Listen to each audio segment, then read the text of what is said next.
Welcome in South Croatia, welcome in Dubrovnik. We are Leslie and Bart. In this series of videos, we would like to let you enjoy our adventures. Welcome to Bart's Travel.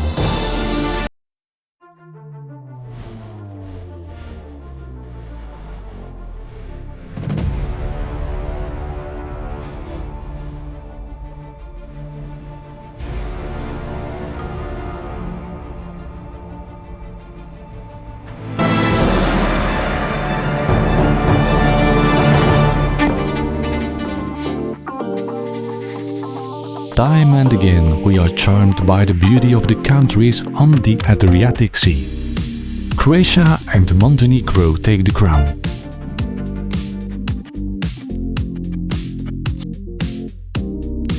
In other videos on our YouTube channel Bart's Travel, you can see the splendor of Istria. Istria is located in the west of Croatia and was once part of Italy and Yugoslavia. We visited beautiful cities such as the romantic town of Rovinj with its Venetian clock tower that is somewhat reminiscent of the one in Venice. Surrounded by green nature parks, this town really took the crown.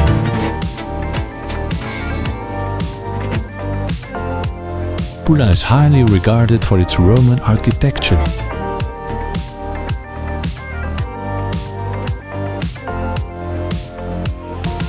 There are also beautiful mountain villages in Istria, such as Motovun and Groznjan. Nowadays the region is known for the best truffle in the world and its excellent wines. Opatia in the Gvarner Bay bears witness to an Austrian past.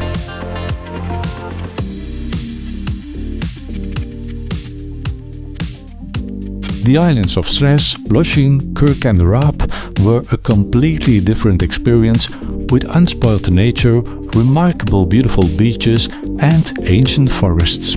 Here too there were traces of the Romans and the Venetians.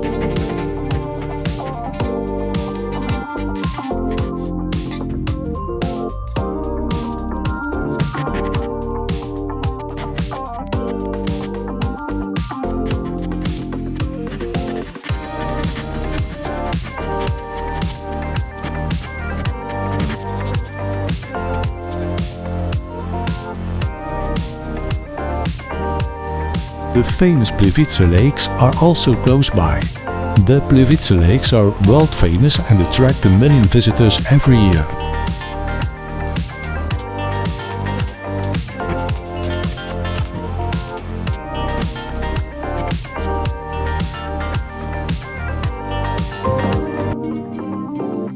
Today we explore the south of Croatia and start in one of the most beautiful cities in Europe, namely Dubrovnik.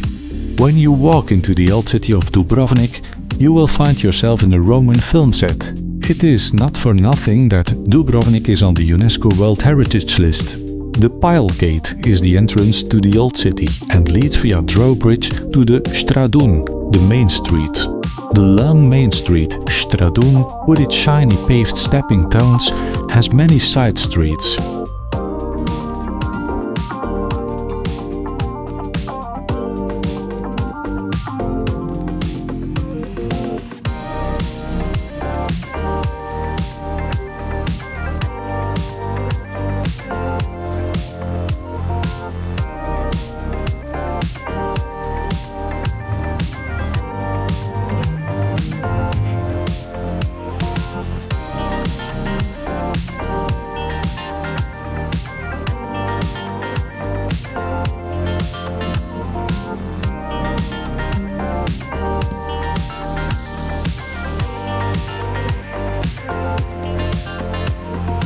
We start by walking along the old walled city wall. This gives us a better overview of the city and the port of Dubrovnik. The city walls are no less than 6 meters thick and 22 meters high. These stones protected the old city from conquerors for centuries. Dubrovnik used to be called Ragusa and was an independent republic for centuries, so that in 1808 the keys to the gates were handed over to the French. The Republic of Ragusa ceased to exist.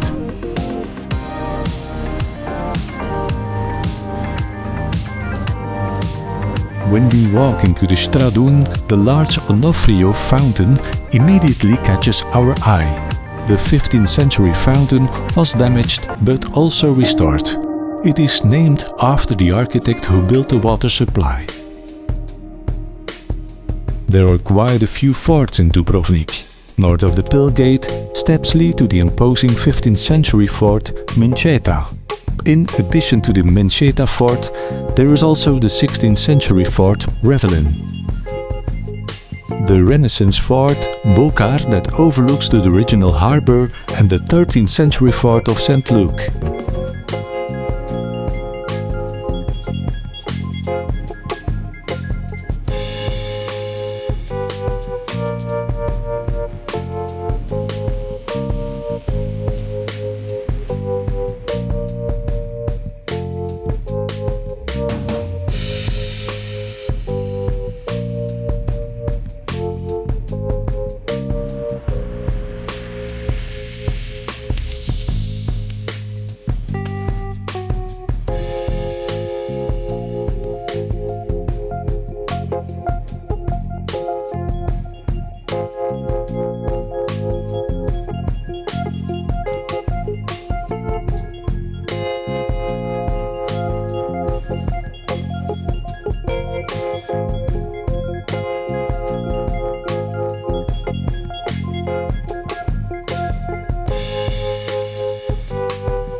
Fort Lovrenac is beautifully situated, a huge fortress that rises steeply from the Adriatic Sea. It was a storage place for gold and military artillery, as well as a shelter for the population.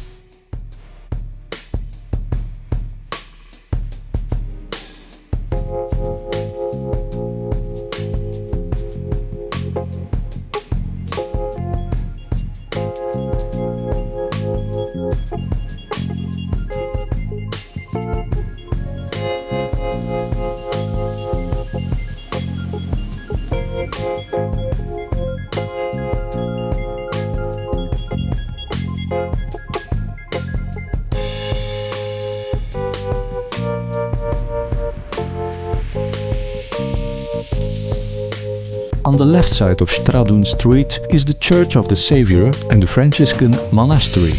The dark cloister and lush vegetation in the monastery evoke the old Dubrovnik. This abbey dates back to the 14th century. The monastery houses one of the oldest pharmacies in Europe and the largest collection of historical manuscripts in Croatia from the early Middle Ages.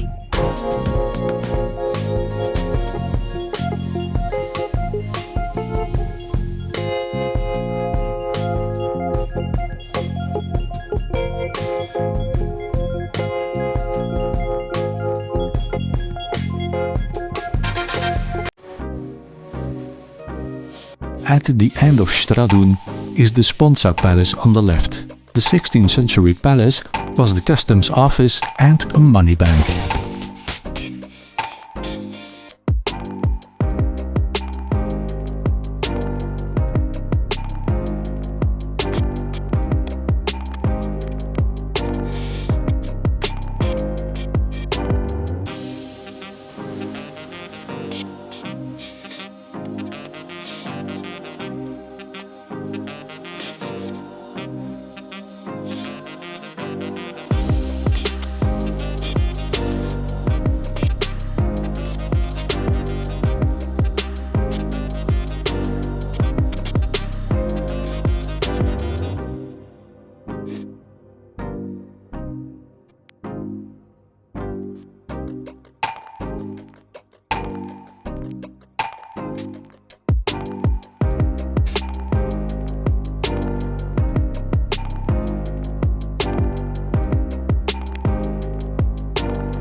Next to the Sponza Palace is the bell tower, dating from the 15th century.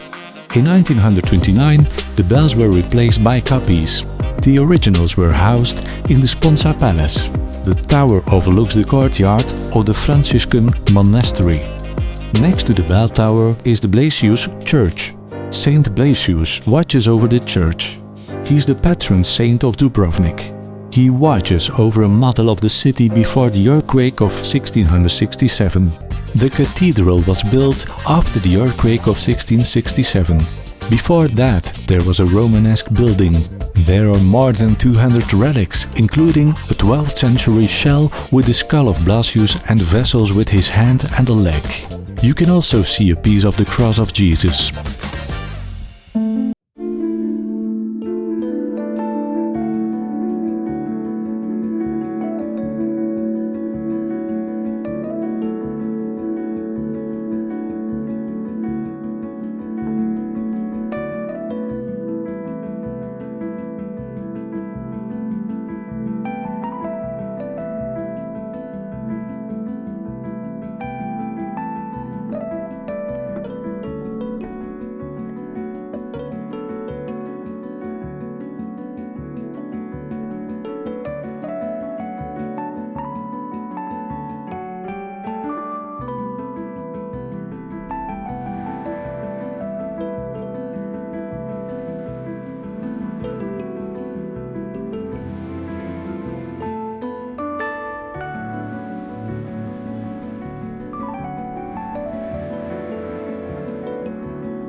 The old town of Dubrovnik is surrounded by beautiful green vegetation with many flowering plants.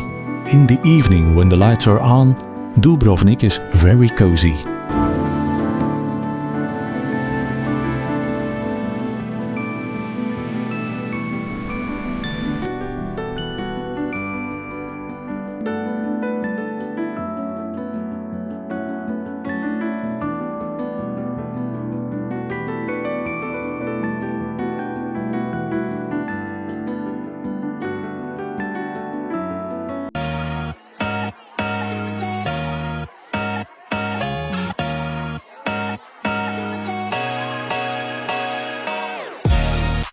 Outside the old town are the hotels on the Lapat and Babincook peninsulas. There are shops, restaurants, cafes and ice cream parlors here. There are also entertainment options for young people and a beautiful boulevard. A walking path was also recently constructed between Lapat and Babincook in 2021.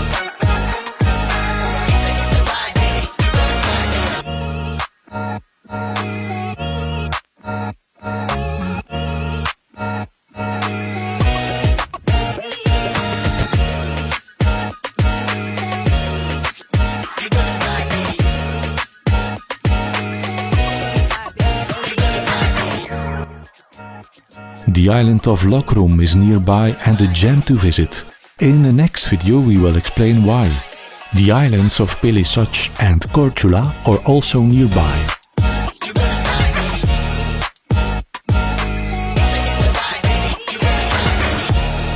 If you want to stay informed, you can subscribe to our YouTube page Bart's Travel, free of charge, until vlog 2 about Croatia and the islands around Dubrovnik.